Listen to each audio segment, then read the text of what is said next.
So you guys realize that Turkey's not a democracy anymore. I'm sure this is obvious to a lot of people, but not so obvious to me for a long period of time. I spent a lot of time pointing out that Turkey still had democratic elements, still had real elections. Obviously, it was a democracy with provisos. It was a mediated democracy. It was a democracy in trouble.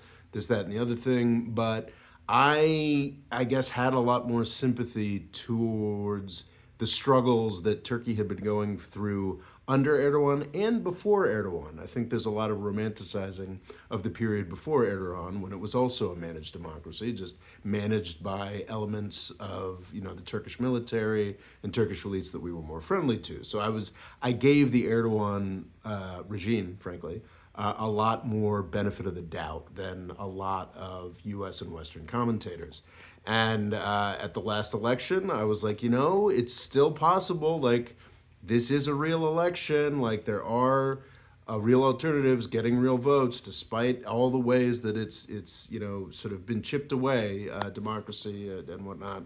But now at this point, it's absolutely undeniable. Like, Turkey is not a democratic country. I'm referring, of course, to the fact that Ekrem Imamoglu has now been in jail for like 6 months now. This was the very boring opposition party guy who was very likely to be successful in a run against Erdogan, the current president of Turkey.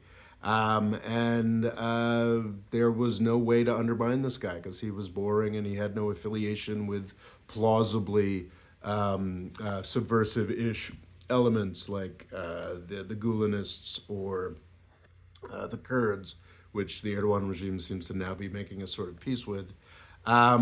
He's just been arrested because he could have beaten Erdogan. So this is basically the most plausible democratic competitor, the likely guy who was going to replace Erdogan, and he's just been thrown in jail, and he's been sitting there for 6 months.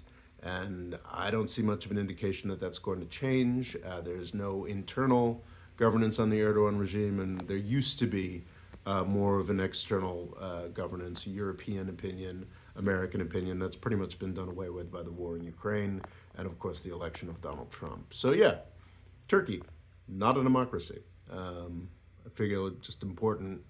I know a lot of people have been saying that for a long time, but now I entirely agree that it's true.